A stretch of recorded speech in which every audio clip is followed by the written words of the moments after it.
Well, in 1970, I was a first officer on the Convair 880, flying out of Houston, Texas. And for the month of November, I was scheduled to fly with Captain Dick Caravella and Jake Armstrong. Now, Caravella was a distinguished-looking fellow. He had that olive Italian skin, and he had gray sideburns, and he appeared to be a no-nonsense commander. But if you looked at him closely, you would notice that he had a little twinkle in his eye, and he had a great sense of humor. Jake Armstrong was a Naval Academy graduate. He served 2 tours in Vietnam, and he also had a great sense of humor.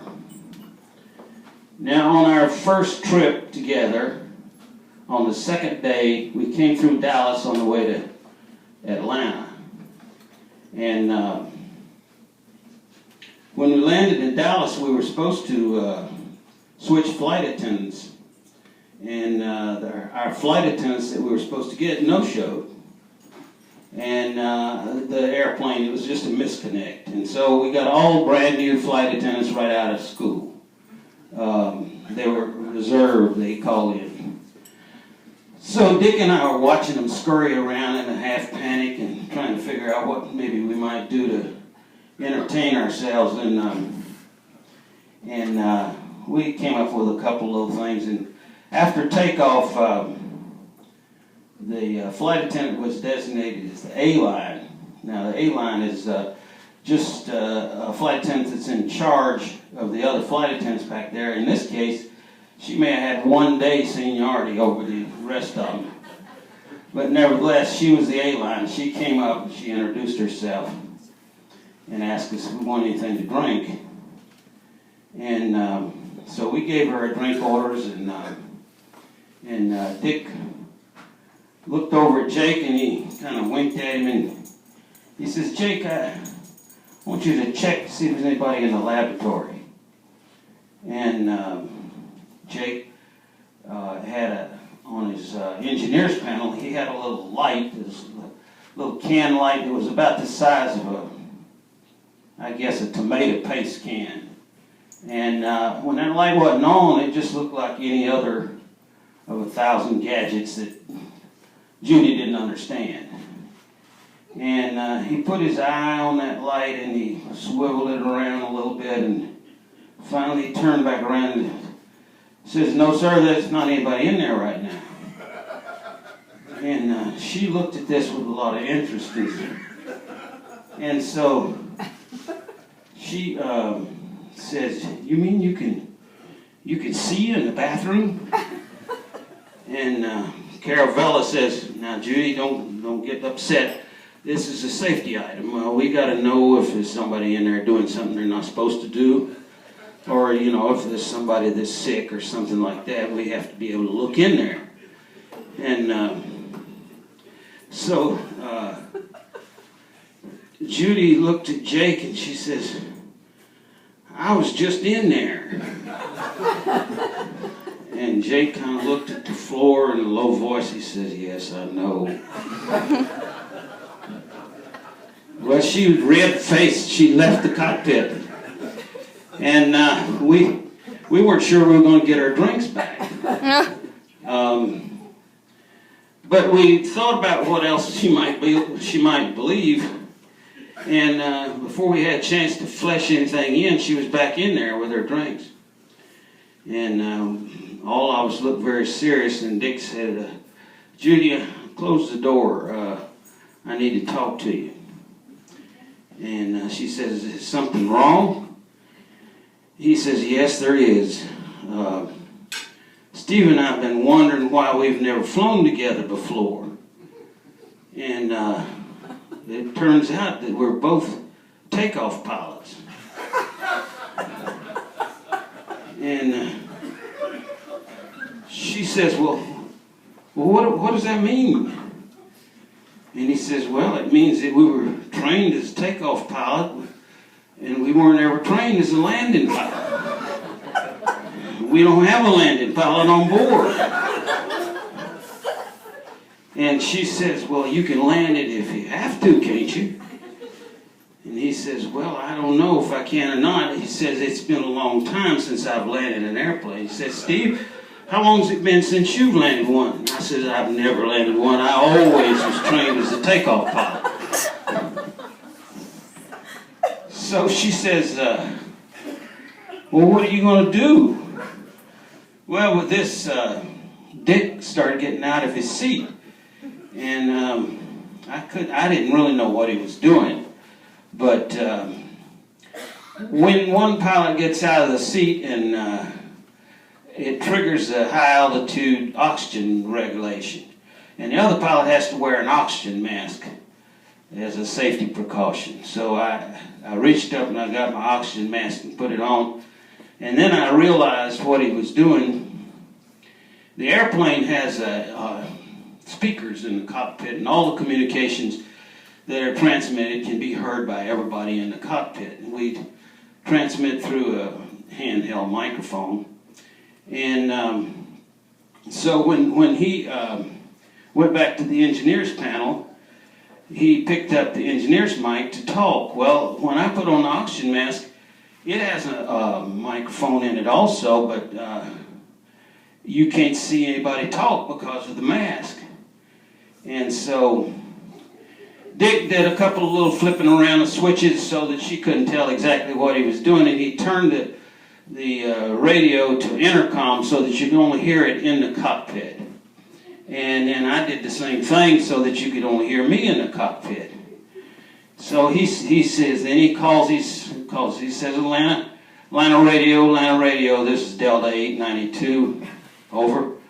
And so I came back on talking in the oxygen mask, and she couldn't see me. I says, this is Atlanta radio, go ahead, Delta. He says, we got a problem. We got 2 takeoff pilots on this airplane. He said, we need to talk to flight control. Well, flight control were these people that sat down on the ground, and they had everything in the world at their disposal. They had all the weather and all the mechanics, and they could talk to anybody in the world and solve any problem. So they said, stand by. So a little while, I started trying to figure out what I was going to say, and a little while went by. By this time, she was looking a little skeptical at one time, but she wasn't skeptical anymore. Her hand was squeezing the armrest, and her eyes were big as saucers. And so pretty soon I came on the radio, and I says, Delta 892, this is flight control, go ahead. And he says, Roger, flight control, says, we've got a problem. We've got 2 takeoff pilots and no landing pilot on this airplane. And he says, understand you got no landing pilot on board? And he says, that's right. They said, well, Roger, we'll study the situation and get back to you. Well, in the meantime, I had to make a couple of radio contacts, and then Judy was just standing there, and pretty soon I came back on, and I says, Delta 892, this is flight control. We've been studying your situation, and we've decided that there's a possibility we might have something that help. There's a new autopilot on that airplane. It's a Mark 3670 autopilot, and it's not approved for flying the airplane because it's not been certified. It's got a problem, and the problem is we believe it'll land the airplane, but after it lands, 5 minutes after landing, it goes into takeoff mode. and he can't stop it. It takes the airplane off again. Well, Dick says, well, we'll use the autopilot. We'll get back in touch with you later. And he turns to Judy and he said, now, Judy, you got to be brave. You got a responsibility to your passengers, and you're in charge of the other flight attendants back there. I hadn't got time for them to come up here and be scared to death, and I don't want a bunch of panicky passengers. So don't tell anybody anything what we told you. We had to tell somebody because somebody back there has to know what the situation is. So she left the cockpit. After she left, we talked a little bit about it. We thought, well, we might have overdone that a little bit.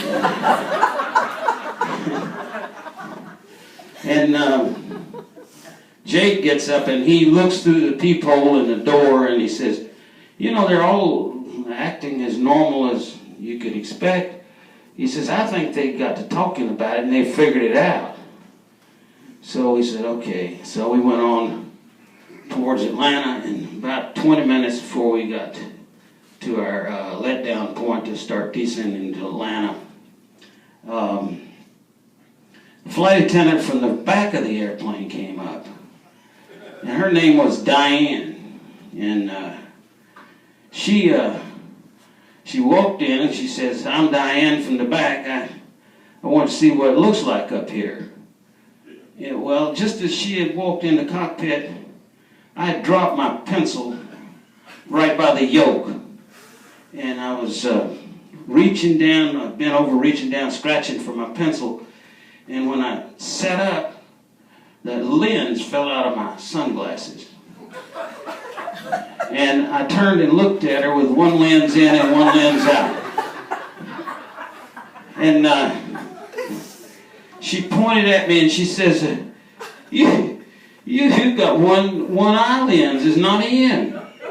And I started shaking. And then my eye started rolling around in the socket.